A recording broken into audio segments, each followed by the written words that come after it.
अपनी माँ समझ के तो मैं पाकिस्तानी मैं पाकिस्तानी है 2 टके का हाजा सफरौन उसका क्यों नहीं बंद किया? फरौन जिसमें मैं पूरी तरह आपने इनसे बात करें, आपने उनका क्यों नहीं बंद किया? जय बंद मुस्लिम लीग काफिर खबरदार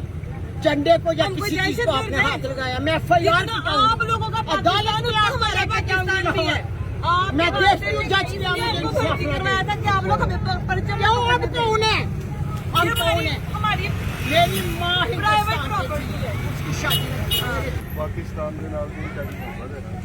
ਉਹਦੇ ਉੱਪਰ ਤੁਸੀਂ ਆਪਣੀ ਵੀ ਕਾਰਡ ਕਰਵਾਓ ਸਾਨੂੰ ਤਾਂ ਪਤਾ ਲੱਗਾ ਤੁਸੀਂ ਸੜਕ ਤੇ ਆ ਗਏ ਹੋ ਤੇ ਅੱਗੇ ਸਾਨੂੰ ਸਾਨੂੰ ਵੀ ਇੱਥੇ हिम्मत दे देती है कि ਅਸੀਂ ਆਪਣੀ ਹਿਮਾਇਤ ਖੁਦ ਕਰ ਸਕਦੇ ਹਾਂ। ਤੁਸੀਂ ਸ਼ਹਿਰ ਦੀ ਨਹੀਂ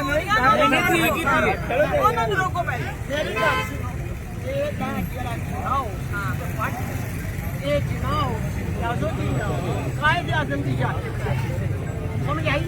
ਤੁਹਾਨੂੰ ਜਨਾਬ ਦੇ ਨਾਲ ਉੱਤੇ ਸ਼ਰਮ ਆਣੀ ਚਾਹੀਦੀ ਹੈ ਕਾਲਾ ਲੱਗ ਗਿਆ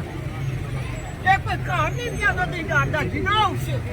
ਉਹਨਾਂ ਕਾਇਦੇ ਆਜ਼ਮ ਦੀ ਮੁਹੱਬਤ ਚ ਜਨਾਬ ਸੇ ਬਣਾਇਆ ਤੁਹਾਨੂੰ ਲਾਉਣ ਦੇ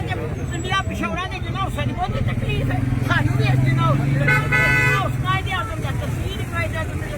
ਪਾਕਿਸਤਾਨ ਦਾ ਝੰਡਾ ਫੜਿਆ